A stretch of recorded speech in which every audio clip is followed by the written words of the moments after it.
À Fun depuis 2 matchs, le Loup rugit à nouveau et s'offre sa première victoire dans son antre du Matmut Stadium, 19-12 face à Perpignan. Les Lyonnais ponctuent ainsi leur semaine de la mort, semaine durant laquelle ils auront disputé 3 matchs sur une victoire qui fait un peu oublier la fessée reçue face à Montpellier et qui fait surtout du bien au moral.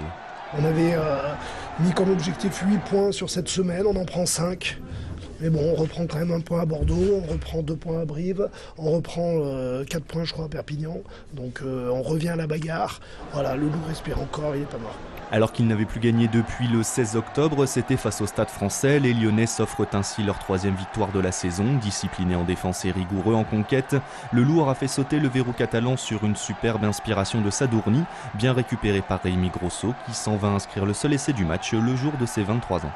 Je pense que derrière on a des joueurs, et on l'a encore vu aujourd'hui grâce à Rémi, qui peuvent faire la différence et je pense qu'il faut qu'on s'appuie aussi là-dessus. Je ne vais pas se contenter d'un jeu restrictif. Grâce à ce succès, Lyon remonte à la 13e place du top 14 à 3 points du premier non relégable. Les 2 prochaines semaines seront consacrées au challenge européen avant de se replonger dans le championnat le 23 décembre à Toulon.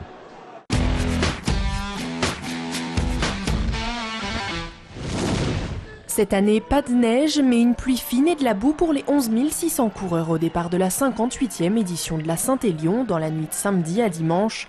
C'est le champion du monde de trail Eric Claverie qui termine vainqueur. 4h54 et 44 secondes lui auront été nécessaires pour parcourir les 68 km qui relient Saint-Étienne au Palais des Sports de Lyon. Je me sentais bien dans le jambes dès le départ de la course. C'est parti vite, on a bien maintenu le rythme. Et puis beaucoup de risques de prix et avec un finish au mental parce que c'est vrai que c'était quand même très difficile physiquement sur la fin de parcours. Du côté des femmes, c'est Séverine Ostier qui la première franchit la ligne d'arrivée en 6h42 et 37 secondes. C'est magique d'ailleurs, si jamais j'aurais pensé pouvoir gagner une Saint-Élion. Je venais pour faire un bon temps, ouais d'accord, une belle place, mais pour moi une belle place c'est arriver dans les 10 premières quoi. Pour le relais à 2, la Schtroumpf Team Technica s'impose en 5h15 et 38 secondes.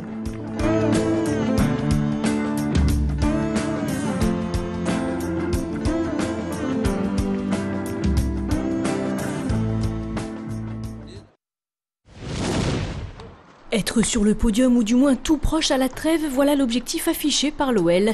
Après avoir retrouvé le goût de la victoire à Auxerre le week-end dernier, Lyon doit confirmer ce dimanche face à Toulouse. Un concurrent direct dans la course aux 3 premières places. L'OL 5e de L1 et le TFC 6e sont à égalité de points. C'est un match très important au niveau comptable et bon, c'est vrai que on a cette belle occasion, cette belle opportunité en jouant à domicile de les distancer un tout petit peu. En cas de victoire face à Toulouse, l'OL gagnerait même une place au classement après la défaite de Rennes à Nice. Et ça tombe plutôt bien, Lyon disposera de toutes ses ressources après le retour de Maxime Gonalon. Pour la première fois de la saison, l'effectif lyonnais est au complet. Depuis le début de saison, on a su faire face même quand il y avait des absences. Donc voilà, le fait que tout le monde soit là, ça nous permet d'être encore meilleurs. Ça fait beaucoup de monde, c'est bien, il y a une émulation dont tout groupe a besoin pour avancer, pour se remettre en question et pour progresser. Après 3 défaites de suite à Gerland, toutes compétitions confondues, les Lyonnais peuvent donc se racheter face à Toulouse. Une rencontre déjà capitale pour ne pas se laisser distancer au classement par le wagon de tête, Montpellier, PSG et Lille.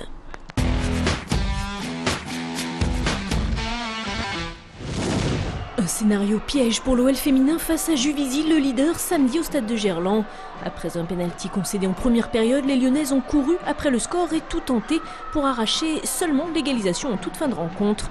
Un partout, un bon score pour Juvisy. Le score il est bon pour l'équipe qui est adverse, qui est première, qui garde un point d'avance. Aujourd'hui, on n'a pas été au rendez-vous. Le rendez-vous, c'est de marquer les buts, c'est de gagner les matchs et à domicile, on n'a pas le droit de perdre de points. On a fait quand même 3 matchs nuls contre les gros, donc c'est pas suffisant et il faut vraiment qu'on travaille, qu'on se remette en question et qu'on soit plus efficace surtout. Alors que tout le monde attendait que l'OL écrase le championnat, le suspense est finalement invité cette saison. Juvisy, dont le budget est 10 fois inférieur à celui de Lyon, a tenu son rang de leader. Mais les Lyonnaises n'ont pas de quoi désespérer. Toujours invaincues avec 65 buts inscrits en 11 journées et seulement 2 encaissés, l'OL possède la meilleure attaque et la meilleure défense du championnat. C'est sûr, on sait que le titre il est encore possible, ça il n'y a pas de souci. Maintenant quand on joue à domicile devant son public, public. Et je pense que voilà, gagner contre Juvisy, c'était à notre portée. En tout cas, le nul entre Montpellier et le PSG ce dimanche après-midi fait les affaires de l'OL qui reste deuxième de D1 à une petite longueur de Juvisy. Contrat rempli pour le LHC samedi soir à la patinoire Charlemagne. Les Lions n'ont fait qu'une bouchée des Belugas toulousains qu'ils ont étriés 8-2. Un troisième succès d'affilée en championnat qui permet aux Lyonnais de terminer la phase des matchs allés à la 6e place du classement avec 14 points au compteur. Un objectif affiché en début de saison. Je suis très satisfait, c'est vrai que ça fait un moment qu'on commence à aller un petit peu mieux. Et on est sur une belle série de victoires, donc c'est plutôt satisfaisant. Et on a montré un potentiel qui peut être intéressant pour l'avenir. Après un début de saison un petit peu difficile, on va pas se trouver des excuses, mais c'est vrai qu'il y avait pas mal de blessés. C'est un peu difficile de trouver des automatismes. Maintenant, j'ai l'impression que la machine tourne bien. Avec 20 buts inscrits lors de ses 3 derniers matchs, le LHC fait oublier son début de saison poussif offensivement, même si Pascal Margerie avoue encore chercher la meilleure formule. J'ai une ligne qui tourne à plein régime sur les 3 et j'espère trouver 3 blocs qui fonctionnent à plein régime et là je pense que même les grosses cylindrées sur des bons matchs disciplinés on peut les prendre. Les grosses cylindrées justement, les Lions vont en retrouver une dès la prochaine journée le 17 décembre puisqu'ils se déplaceront sur la glace de Mulhouse, actuel leader de Division 1.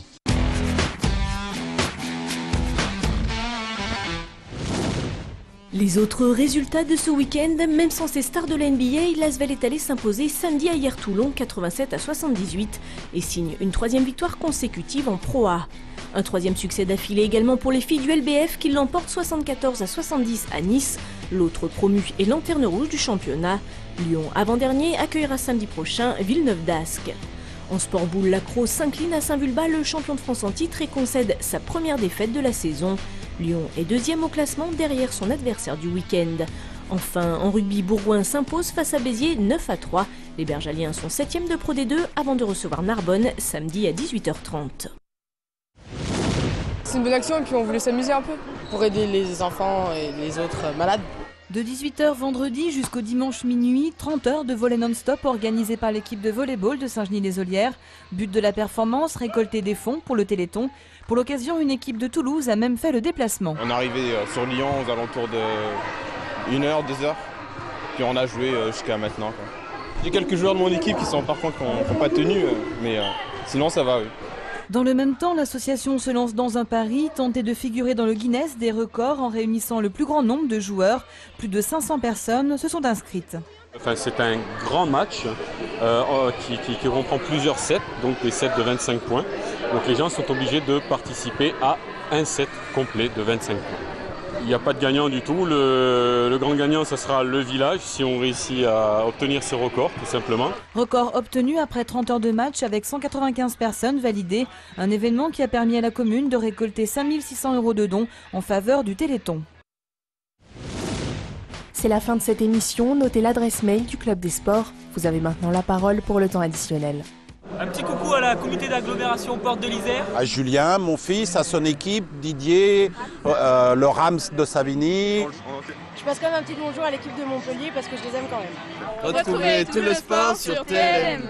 Je tiens à remercier tout le monde, le bénévolat. Je passe un petit bonjour à tous les joueurs du Loup. Je fais un gros bisou à ma maman, mon papa, mon petit frère. Allez le Loup et vive le sport sur TLM.